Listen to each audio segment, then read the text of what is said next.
Hello, this is David Dean, and we are back doing the new system of doing re-rolls on the perks for traps. I already did one video on wall traps, and now we're going to be looking at doing the ceiling traps. Once again, I will put a link for, I believe it's Destiny Salavid, and he has a spreadsheet and all this other data he put out for all the new RePerk system for traps over on Reddit. He did update that from last time. Now he's suggesting more of basically if you want to max out damage on your traps, the majority of the time what you want is damage, reload, crit rating, and crit damage. Basically one of each to get the maximum damage out. But you can check his spreadsheet because he even goes into, well, if you're using a constructor who has perks for traps, what their trap setup would be for maximum, because it would be different. But let me get into this. Ceiling traps overall are the most simplest of the three different trap categories. There is only 4 of them: the electric field, the gas trap, the zapper, and the ever interesting drop trap, which everybody just calls the tire traps. And it's a little bit counterintuitive when you look at how I have my traps set up on this account. This is the account I've already finished the entire game on. I have these leveled up the most, the zapper and the tire trap, but the reason I have them leveled up to 130 is because they take 5-star materials, and I hardly ever use these traps. So I have plenty of materials to build this trap for 5 stars, where I constantly use gas traps and ceiling electric fields, so there's no way I would ever have enough materials if I 5-starred them. So if you're starting off the game and you want to know what ceiling traps to put your schematic XP to, I highly recommend the gas trap first, if you have it, and if not, the ceiling electric field. And I will get into how I use my traps and why I level them the way I do. I will be starting with my absolute favorite, the gas trap, and to let you know, these are ones I have crafted over the old system, and all of these over here have been updated to the new system. So I will be bouncing back and forth, just showing you kind of the difference of what they were and what I made them into. But as I said, my favorite, the gas trap. And for some reason, people are arguing online and all over the place whether this does 4 ticks of damage or 6 ticks of damage. I went and tested it right before this video just to make sure, and yes, it's 6 ticks of damage. Don't know where the argument started, but yeah. And that is the main damage from the gas trap, is doing affliction damage, and that damage doing 6 hits on the target, really doing a massive amount of damage. And just to let you know, on 2 of these traps, the well, it'd be better to go with, yeah, the zapper, it's a nature trap, and so is the ceiling electric field. It is nature trap. So half your ceiling traps are of one elemental type, and the other 2 are just regular physical damage. And that is one of the reasons I like my gas trap, is because no matter what elemental type is coming in, it's doing the exact same amount of damage to it. But just going through what I had for perks on mine, I had reload speed, crit chance, durability, crit chance. So 3 crit chances. So it was critting 68% of the time, which was really nice, just getting crits all over the place. But definitely no increase to damage anywhere, except if it did crit chance, which it was most of the time. I switched it over here. I could not set it up the same way as my original one, so the new one now has the physical with 32% damage, and also, just so you know, physical damage is just the normal damage anything does, unless it has energy or elemental type on it. And then crit rating, reload speed, crit rating, crit damage, and effect duration. Now on this one, this is huge because almost every single trap out there for the 6th perk has the same 3 choices. You can do durability, you can do structure regeneration, or you can do increase structure health. On this one, there is a 4th, effect duration, and without a doubt, I highly recommend that. Absolutely love it. I went and tested it out right before this video also, and what the 20%, it gives you an increase. So now instead of doing 6 ticks of damage with the affliction, you're now doing 7 ticks of damage. So every husk that goes through there and gets affected, now they're getting affected longer with that affliction. And I'm looking forward to leveling this up to legendary, and then I will test it out again and let you know what is the max number of affliction ticks you can get on it. Also a big thing with this, if you put a row of gas traps and the Husky Husk hits by the first one and then walks into the second one, it does not reset it. It stacks. So if it walks through 2 gas traps, it will be having 2 things of affliction going off on it at the same time. And yeah, you'll just see their health drop like a rock. So a really good solid trap. The number one problem with this trap, which has gotten a little bit better recently, is the crafting. 11 nuts and bolts, which is kind of normal for a trap. 7 herbs. I know for people who don't make traps, they don't see that as a big thing, but for someone who's constantly making traps and makes those wooden floor spikes, they use the herbs also a lot. So for me, that's kind of a big deal. Mineral powder, not a big deal. Go around, smash rocks. But the big one was bacon. When I used a ton of the gas traps, I would always be running out of bacon. If you don't know, bacon can be found in toilets, in porta potties, and in cans of Spam and numerous other locations. But since so many people were complaining about the crafting of energy ammo and how they didn't have bacon for that, they have now increased the amount of bacon in the game, which I don't care about energy ammo, but I love it for making gas traps. So yeah, this is my number one trap, and like here, I had almost 6,000 damage on it with no increases to damage here. And then the new one, now it's 7,800, so a big increase in damage. And the only perk that has increased damage is the one everybody will get with this, the elemental physical and plus 32% damage. So for me, converting it definitely ended up doing more damage. Now I did end up losing out. I had 68 crit chance, now it's only 30. But I'm also doing more crit damage on this one. So in this case, the gas trap, it was definitely a bonus switching it over to the new perk system. It has the increased damage, longer duration, and yeah, just love this as my main trap, mainly inside of trap tunnels. And then we get to the ceiling electric field. This one I used very little my first time through the game because I had crappy perks on it, just to be honest. Reload speed, reload speed, reload speed. 2 crit damages with no increase to crit hit. So even though I love the trap itself, I had lousy perks, so I very rarely use it.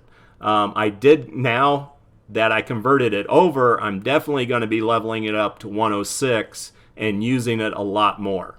But this trap also is, to me, one that is great in certain locations and not so great in others. For me, I love this for putting above spawn points. When I'm running missions and I am lower level than the mission and I don't have enough people in the mission to help me out all that much, I will just see where the spawn points is after putting in the blue glow to whatever we're doing.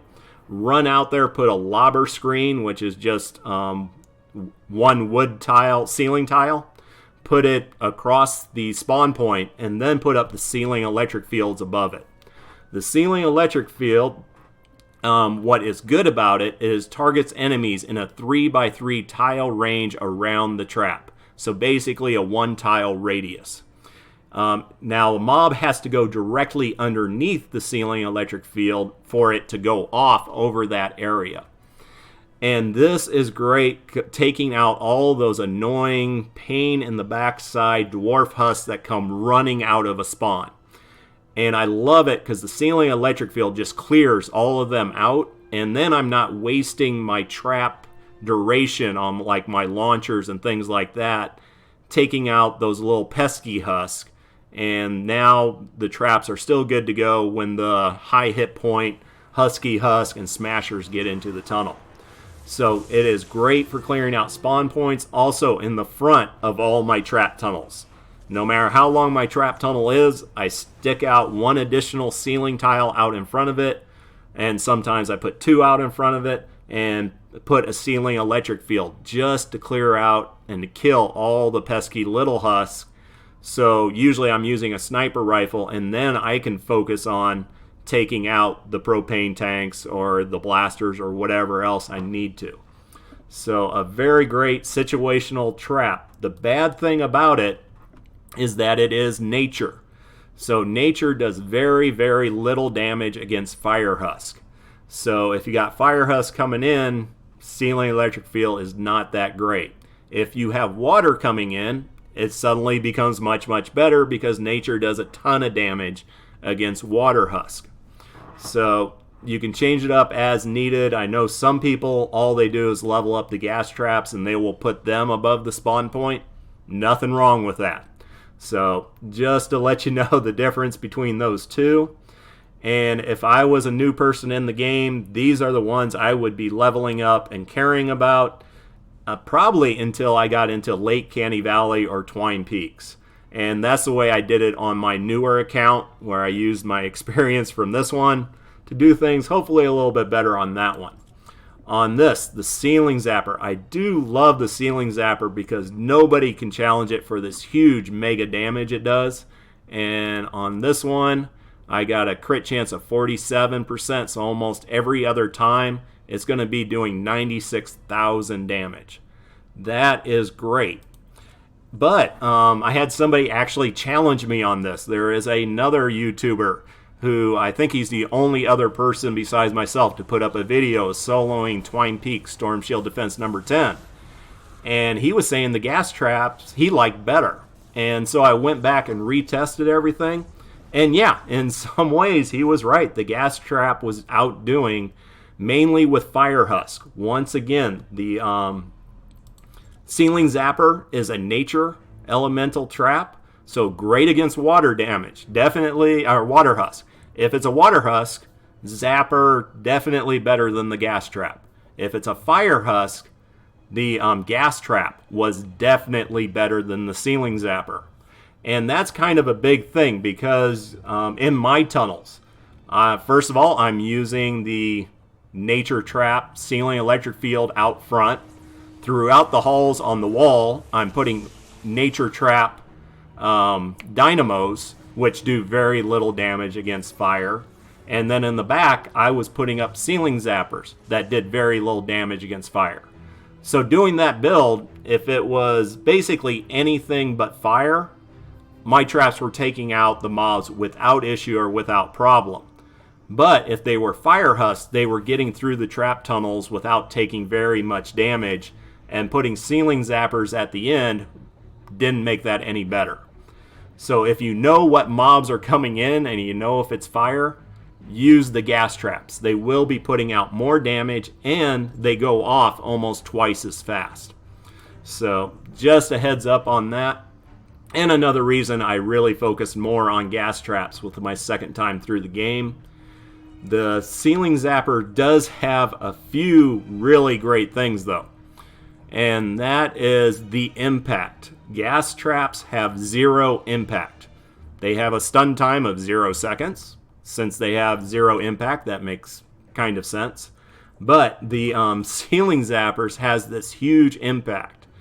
So that gives you a chance to stagger the mob, causing it to just kind of stand there and wobble around like a drunk roommate or something. And then your other traps have that additional time to eat up the husk. So yeah, you're kind of looking at, do you want to go for specific damage with nature and a heavy impact? Or do you want to go with a gas trap that works against everything evenly but has no impact. And that's kind of a give and take. So basically, until you've maxed out your gas trap and electric field, I wouldn't do the Zapper, and then the Zapper maybe at the end of the game. Load that one up. But then we get into the tire trap. The tire trap is a really weird and interesting one. Oh, one thing, sorry, getting ahead of myself. For the ceiling Zapper, durability does not matter at all, really, because it has such a long reload time. You're really never going to use up a ceiling Zapper. Plus, you're going to use it at your end of the tunnel, so there's few mobs getting back there anyway. I would not go with crit chance and crit damage. I would load it up as pure damage. It's doing massive damage anyway, so just increase that percentage as much as possible. Increase the reload speed is always good on it. And when I change it over, now it actually says nature. And like I said, I will be changing these out to either damage or reload speed, the crit ratings. And here, this is one of the few times I didn't put durability in the final slot, because usually I care about durability because the traps are going to be going off a lot, mainly with me using launchers to send them back over the same traps repeatedly. But the Zapper, durability really doesn't matter. So I went with increased building health, and I did this off a recommendation from a person on my channel. He stated that on most of his ceiling traps, he went with either increased building health or regenerate health because of the lobbers. If lobbers, usually when they are throwing at your buildings and doing damage to your buildings, they're doing it to the ceilings. So he wanted increased health on his ceilings, which can't really argue with. But on gas trap, I'm definitely going with the effect duration on that one. And let's see, get back to the tire traps. Sorry about that. On tire traps, for me, these are a nuisance traps. They're not going to do all that much damage, but they are great if you put them on slants, because when the tires fall, they're actual physical tires that kind of get in the way and knock around the mobs, and they slide down natural ramps. So some places in the zone, you will have it where Husk are trying to come up a ramp 3 tiles high and put this at the top, and the tires just slide all the way down without problem. But since this is a very limited where you can use this trap, I tend to level it up last. And in truth, if I didn't solo my Storm Shield defenses, I wouldn't level it up at all.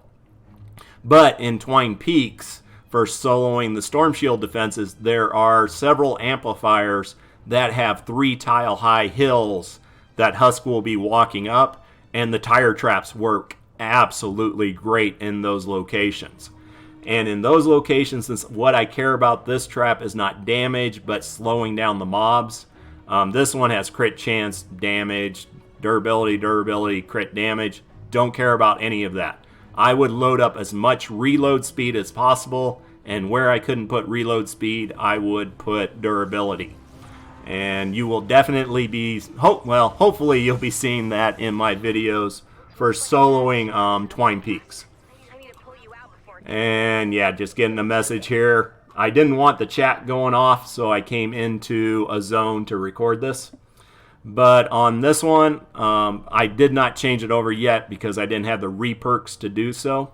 But once I do have the RePerks, I will be changing it all out. One thing here, once again, there's no damage perks whatsoever, except for this one, which everybody gets, and it's at 11,000, where it was at 8,600. So definitely, once again, this is doing better after the change than before it. Now I just need the RePerks to specialize it to the way I want it. On this one, let's look at Gas Trap. Almost 6,000 to 7,800. On my Zapper, we are at 83,000, or it was at 64. Now it's up to 83. And then last but not least, Ceiling Electric Field is now 9,000. It was 5,700. So basically all 4 traps are doing more damage after the conversion than before the conversion. On the ceiling electric field, it's hard to really tell because I put a bunch of damaged ones on there. And this one had a bunch of reload speeds. So not 100% sure that is the case with that one, but it definitely is the case with the gas trap, tire trap, and the ceiling zapper. So there we go. Let me know your comments. I think the strength of my channel is on the really intelligent comments I get back from my subscribers, and me incorporating those comments into future videos. So let me know what you agree with, what you disagree, what changes you would do and why you would do them. And take care and just have an amazing day.